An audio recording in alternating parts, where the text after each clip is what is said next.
우리는 날마다 예수님의 음성을 들으며 살아야 합니다. 사실 날마다라는 말보다는요, 늘이란, 항상이라는 말이 더 맞을 것 같습니다. 예수님이 우리와 늘 동행하고 계심을 믿는다면 그 음성을 듣고 사는 것 역시, 늘 듣고 사는 것 역시 사실 당연하다는 것이죠. 예수님이 나와 늘 함께 계시는데 그 예수님이 내가 어떤 상황에 어떻게 살아야 할지, 어떤 마음으로 가져야 할지 계속 말씀해 주신다는 거예요. 우리 지난 한 주간도 주님과 동행하며 주님의 음성을 들으며 주님의 인도하심에 순종하며 지내오셨습니까? 주의해야 할 건 예수님은 우리를 성주야 이렇게 큰 동굴에서 부르듯이 부르시는 것이 아니라는 겁니다. 그럼 어떻게 들어야 하나요? 하나님이 우리에게 주신 가장 확실하고 강력한 계시는 성경 말씀이죠. 말씀을 통해 주님의 음성을 듣고 말씀의 인도하심을 따라 순종하며 살아야 한다는 겁니다. 여기서 계시란 감추어져 있는 것을 드러내서 보여준다라는 뜻입니다. 제 주머니 속에 감추어져 있던 것을 꺼내서 보여서 알려준다는 거죠.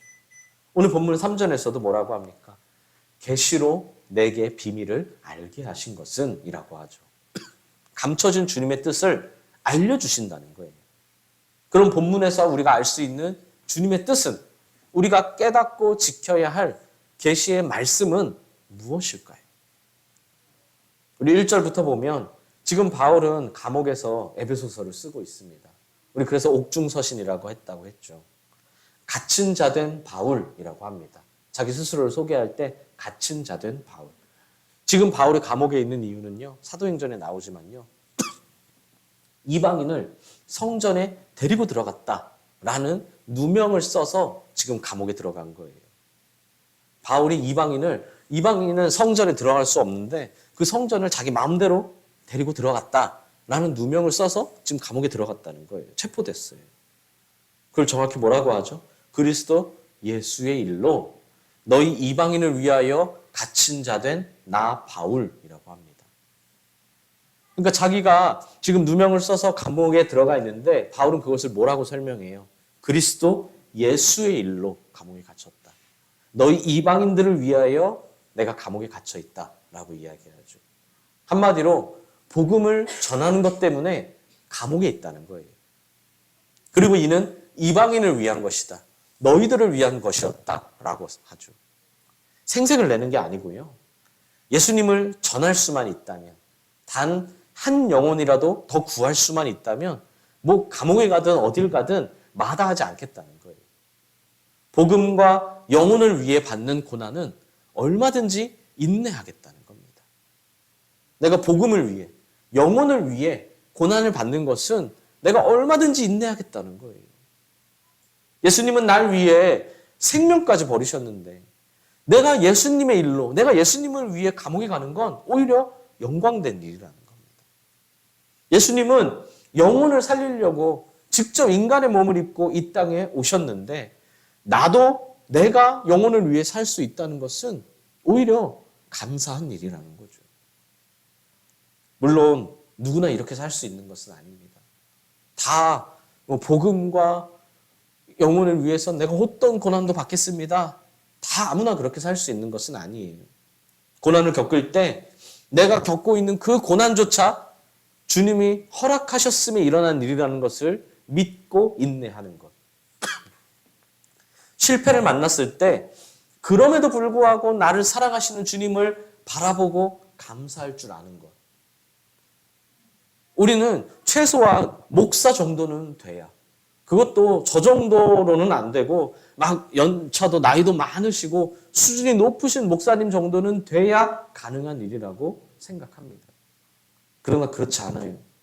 여러분, 목사라서 가능한 일이 아닙니다. 그러면 누가 이렇게 살 수 있습니까? 본문 말씀처럼 계시를 받아 비밀을 알게 된 사람이 이렇게 살 수 있는 거예요. 그냥 목사라고 이렇게 살 수 있는, 장로라고 권사라고 이렇게 살 수 있는 게 아니라 계시를 받아 비밀을 알게 된 사람.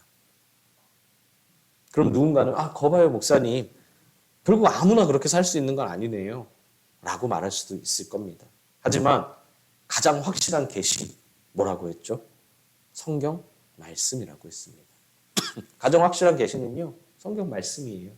그럼 성경 말씀을 통해 알 수 있는 비밀은 무엇입니까? 가장 확실한 이 말씀을 통해 알 수 있는 비밀 무엇이죠? 바로 예수 그리스도에 관한 것입니다. 창세전부터 계획되신 이 성육신, 죄인을 위해 죽으시고 부활하시고 승천하신 하나님의 아들이신 예수님에 관한 것, 이것이 바로 성경을 통해 알 수 있는 성경에 숨겨진 비밀입니다. 그럼 계시를 받아 비밀을 알게 된 사람이 누구입니까? 우리 아까 말했듯이 고난을 만나도 그 고난조차 예수님이 허락하신 것임을 알고 믿고 인내하는 것. 실패를 만나도 그럼에도 날 사랑하시는 주님을 바라보고 감사할 줄 아는 사람. 그 사람이 바로 누구입니까? 바로 우리들이라는 겁니다. 이미 우리는 하나님의 아들이신 예수님에 대해 너무나 잘 알고 있지 않습니까? 창세전부터 나를 사랑하셨다는 것을, 성육신이 왜 계획되어지고 어떻게 일어났는지를, 예수님이 이 땅에 오셔서 어떻게 살아가셨고 어떻게 고난받으시고 죽으시고 부활하시고 승천하시고, 우린 예수님에 관한 모든 것들을 너무나 잘 알고 있어요. 한마디로 우리가 비밀을 아는 사람이라는 겁니다. 그래서 바울도 2절에서 너희를 위하여 주신 하나님의 은혜의 경륜을 너희가 이미 들었다라고 합니다. 에베소 성도들도 우리들도 이미 예수님에 대해서 잘 알고 있다는 거예요. 우린 이미 계시를 받은 사람이라는 겁니다. 아멘이십니까? 한마디로 우리가 비밀을 알고 있는 사람이라는 거예요. 그런데 생각해 보십시오. 정말로 예수님에 대한 것이 다 비밀입니까? 근데 왜 바울은 예수님에 대한 것을 비밀이라고 말했을까요? 굳이 옛날을 생각해 볼 것도 없고 요즘 시대를 생각해 보십시오. 진짜 예수님에 대한 내용들이 비밀이 맞습니까? 비싸도 5만 원이면요, 괜찮은 성경책, 좋은 성경책을 하나 살 수 있어요. 심지어 인터넷에 들어가면 공짜로 보고 들을 수 있습니다. 유튜브에 성경을 읽어주는, 성경을 해석해주는 콘텐츠도 많이 있고요. 그냥 인터넷에 예수라는 두 글자만 쳐도 어마어마한 정보들이 쏟아져 나옵니다. 뭐 늘 계속 유행하고 있는 챗 GPT에 물어보면 어쩌면 저보다도 더 많은 정보를 줄지도 모르죠. 자료가 어마어마하거든요. 근데도 예수님에 대한 것이 정말 비밀이 맞습니까? 우리가 계시를 받아 남들은 모르는 비밀을 우리는 알고 있는 사람인 것이 맞냐는 겁니다. 근데요, 예수님에 관한 것이 비밀인 이유는요, 이게 아무나 그냥 다 이해할 수 있는 내용이 아니기 때문입니다. 예수님이 창세전부터 우리를 구원하시려고 하셨다는 게, 예수님이 인간을 구원하기 위해 인간의 몸을 입고 이 땅에 성육신을 하셨다는 게, 당시 유대인들은 말할 것도 없고 이방인들 역시 이해하기 어려웠습니다. 심지어 유대인은 어떻습니까? 아니, 택함받은 우리 민족만이 아니라 하나님과 아무 상관없었던 저 이방인들을 구하러 그리스도가 이 땅에 오셨다고? 결코 받아들일 수가 없었죠. 여러분, 어려워서 이해하지 못하는 게 아니고요, 몰라서 받아들이지 못하는 게 아니라는 겁니다. 이를 보면 예수님에 대한 것은 인간의 이성적인 방법, 과학적인 방법을 통해 깨달을 수 있는 것이 아니라는 걸 알 수 있습니다. 지식이 부족해서 이해하지 못하는 것도, 정보가 부족해서 알지 못하는 것도 아니라는 거예요. 머리로 이해할 수 있고 머리로 믿을 수 있는 것이 아니라는 겁니다. 본문 말씀 그대로 계시를 받아야만 이해할 수 있습니다. 계시를 받아 비밀을 알게 된 사람이 누구라고요? 우리라고 했습니다. 아무나 알 수 있는 것이 아니라고 했어요. 계시를 받은 사람만이 알고 믿을 수 있다는 거예요. 아멘이십니까? 그럼 이 복을 누리고 계십니까? 이것이 얼마나 복된 일이냐면 5절을 보면 과거 구약 시대에는요, 이것이 알려져 있지 않았던 것임을 알 수 있습니다. 당연한 이야기죠. 구약 시대는 아직 예수님이 실제로 오시지 않았으니까요. 구약은 예수님에 대한 그림자, 모형만을 보여주고 있기 때문이죠. 그러니까 자세히 알지 못했어요. 우리처럼 정확히 알지 못했습니다. 구약 때에는 숨겨져 있었어요. 즉 예수님에 대한 내용을 온전히 알고 있다는 것 그 자체가 어마어마한 복이라는 겁니다. 따라서 에베소 성도들은 물론이고 우리 역시 사실은 구약 시대의 사람보다 훨씬 복된 사람입니다. 왜 그렇죠? 뭐 문명이 이렇게 발달돼서요. 핸드폰을 아무 데서나 인터넷도 할 수 있고 뭐 핸드폰 하나면 다 지갑도 뭐도 다 필요 없으니까요. 문명의 혜택 때문이 아니고요. 예수님에 대해 우리는 잘 알고 있다는 겁니다. 예수님이 누구신지, 예수님이 무엇을 하셨는지, 그 결과가 무엇인지를 알고 확실히 믿고 있는 우리는 세상에서 가장 복된 사람, 가장 행복한 사람이라는 겁니다. 근데 간혹 이게 얼마나 큰 복인지 모르고 너무 빨리 알게 돼서 손해라고 생각하는 사람들이 있어요. 너무 빨리 믿었더니 내 삶이 힘들다는 거예요. 지켜야 할 것도 많고 뭐 절제해야 될 것도 많고 끊어야 될 것도 많고 막 이러니까요. 아, 내가 좀만 더 늦게 믿었으면. 너무 일찍 믿었다는 거예요. 최대한 늦게 아는 것이 베스트다. 그 중에 베스트 오브 베스트는 죽기 직전에 예수님을 믿는 것이 베스트다. 뭐 이렇게 농담처럼 말하는 사람들이 있습니다. 근데 입으로는 농담이지만요. 속으로는 그게 진심이니까 나오는 말이에요. 참 무서운 말이라는 걸 알아야 합니다.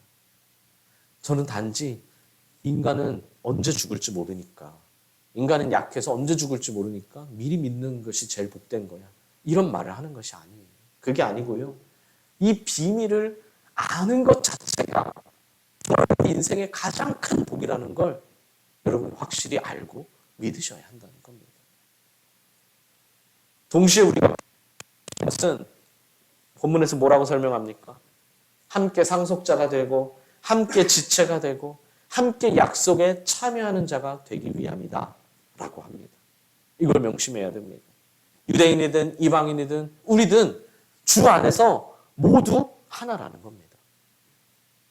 누구든지 복음으로 하늘나라의 상속자가 되고 지체가 되고 약속에 참여하는 자가 될 수 있습니다. 이 말을 잘 해석하면 인종, 국적, 성별, 나이 그 어떤 것도 상관없이 모두 다 주 안에서 하나라는 것이죠. 주님 안에 있으면, 믿음 안에 있으면 어떤 차별이 존재하지 않고 존재해서도 안 되고요. 모두 온전히 하나라는 겁니다. 이것은 우리 교회에 우리 영가족에게 중요한 가르침을 줍니다. 절대로 우리끼리만 해서는 안 된다는 거예요.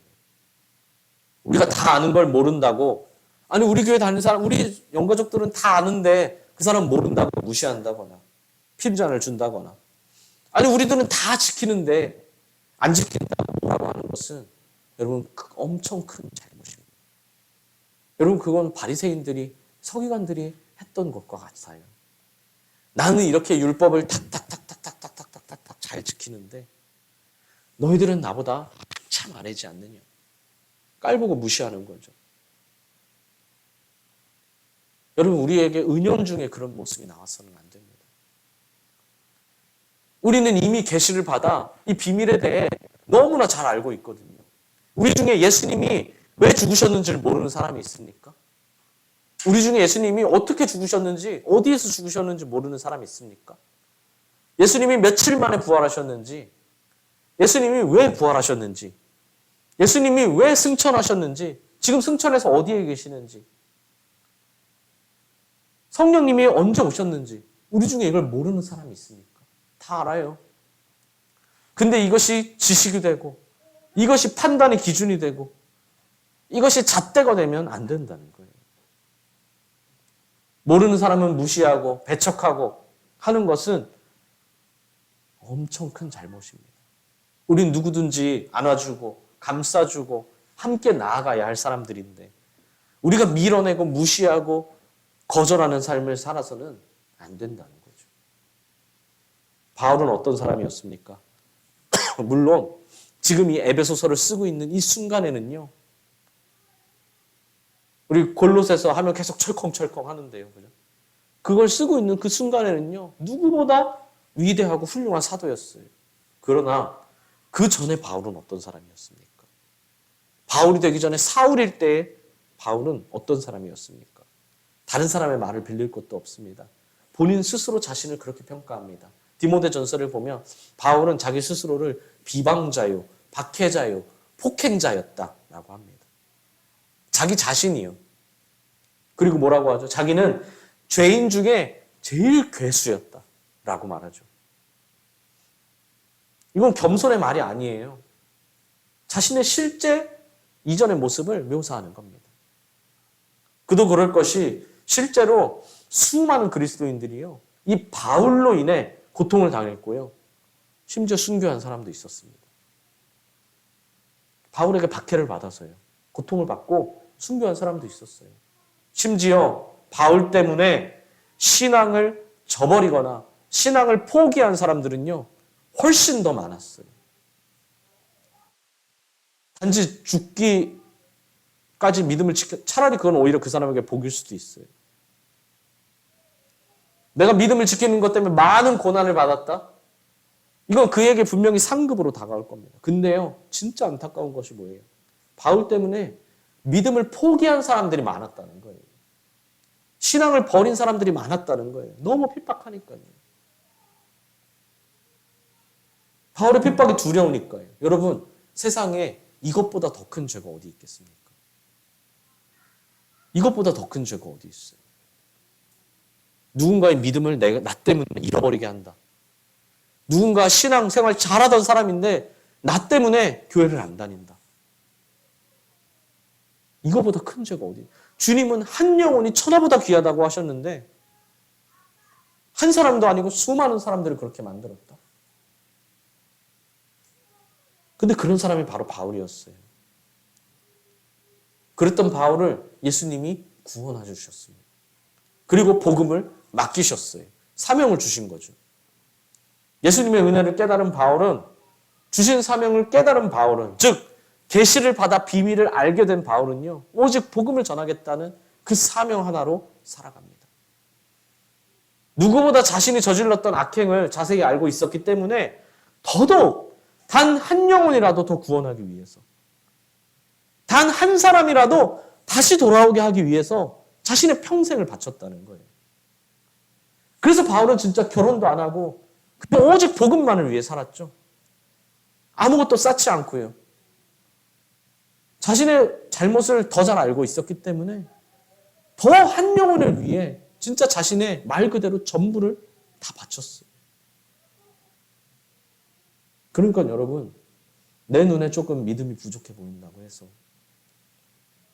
내 기준에 잠시 조금 엉뚱한 길을 가고 있는 것 같다고 해서 그런 사람을 배척해서는 안 됩니다. 핀잔을 주고 화내고 해서는 안 돼요. 누구든 바울처럼 예수님을 만남으로 한순간에 비밀을 아는 자가 될 수도 있기 때문입니다. 누구든 이전의 실수나 잘못을 바로잡고 오직 한 영혼을 위해 살아가는 사명자가 될 수 있다는 거예요. 이미 우리가 그렇지 않습니까? 여러분, 우리는 과거에 뭐 얼마나 대단한 사람이었습니까? 예수님이 계시를 주셔서 비밀을 깨닫게 하기 전까지 사실은 우리도요, 과거의 바울과, 한마디로 사울과 비슷한 사람이었어요. 그런 우리를 주님이 부르셨죠. 그런 우리에게 내가 이루어야 되고 나만이 이룰 수 있는 사명을 주셨습니다. 사명자가 어디 있나, 뭐 어디에 특별한 사람이 없나, 특별한 능력자가 있나, 뭐 이러고 찾을 게 아니라 우리가 그 은혜의 경륜 안에 이미 들어와 있는 사람임을 아셔야 합니다. 바울만이 아니라, 목사만이 아니라 주님은 우리 한 사람 한 사람을 직접 부르셨기 때문입니다. 왜 부르셨습니까? 왜 맡기셨습니까?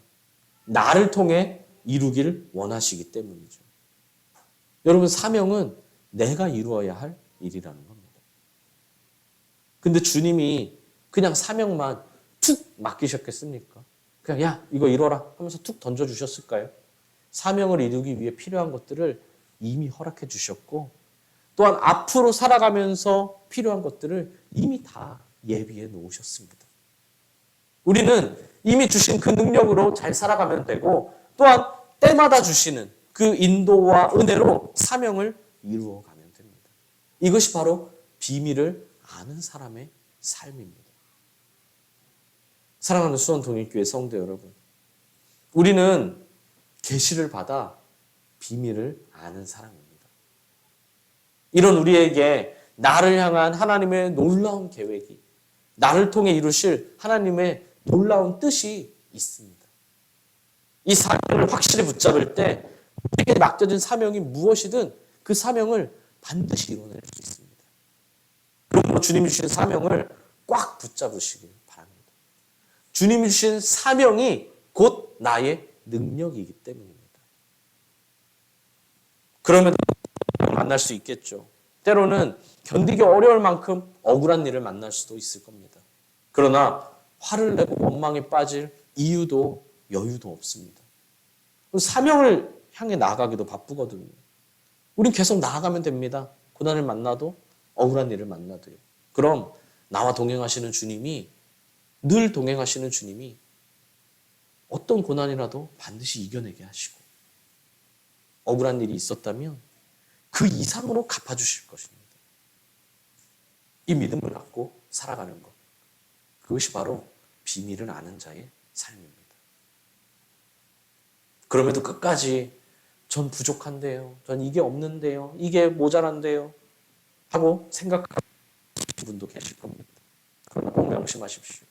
우리는 이미 비밀을 아는 자라는 것을, 우리는 이미 계시를 받아 비밀을 아는 자입니다. 우리 힘으로 알게 된 것이 아니라는 거예요. 아까 이미 말씀드렸잖아요. 정보가 없어서 모릅니까? 뭐 지식이 없어서, 지혜가 부족해서 이해를 못합니까? 아니에요.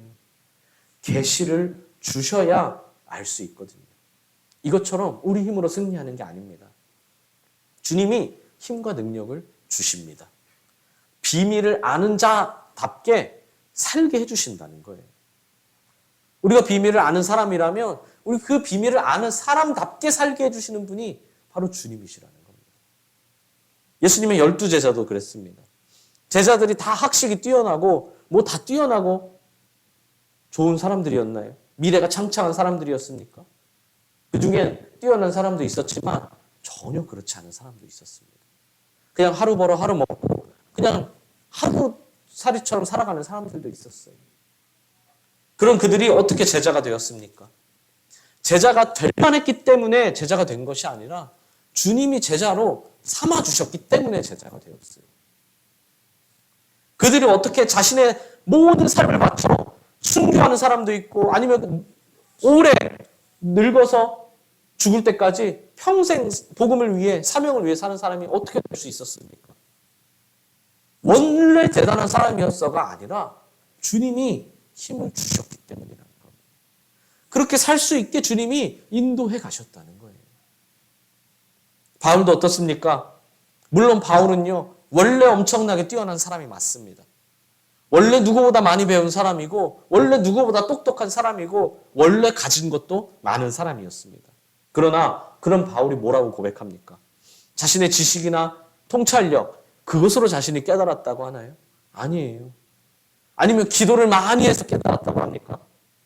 화려한 은사, 능력으로 자신의 사명을 이루었다고 하나요? 아니요. 바울은요, 오직 본문에서 말하는 것처럼 하나님이 계시를 주셔서 알게 됐다는 거예요. 계시를 주셔서 알게 됐고 깨닫게 해주셔서 이해하게 됐다는 겁니다. 바울은 그렇게 고백합니다. 또한 주님의 능력으로 사명을 이뤘다고 합니다. 내가 원래 가진 것으로. 아니에요. 그건 다 버렸어요. 주님이 주신 힘으로, 능력으로 이뤘어요. 내 힘이 아니라 주신 능력과 또한 계속 채워가시는 그 힘으로 사명을 이룰 수 있었다는 겁니다. 놀라운 것이 무엇입니까? 내 힘이 아니라 하나님의 능력으로 살 때 하나님의 힘이 내 힘이 됩니다. 하나님의 능력이 내 힘이 돼요. 얼마나 놀랍습니까? 나는 나 스스로 봐도 너무나 부족하고 연약하고 내세울 게 하나도 없습니다. 인간적으로 너무 연약해요. 막 남들보다 심지어 성실하지도 않은 것 같고 남들보다 능력도 부족한 것 같고 뭐 외모도 부족하고, 뭐 배경도 부족하고, 학벌도 부족하고, 뭐 부족한 게 많아요. 근데요, 내 힘이 아니라 하나님의 능력으로 살 때 전능하신 하나님의 능력이 나의 능력이 된다는 겁니다. 할렐루야. 사명이라는 것은요, 내가 한다고 할 수 있는 것도 아니고요, 가진 게 많다고 해서 이룰 수 있는 것도 아닙니다. 주님께서 알게 하셔야 알고, 보게 하셔야 보고, 믿게 하셔야. 이게 사명이에요.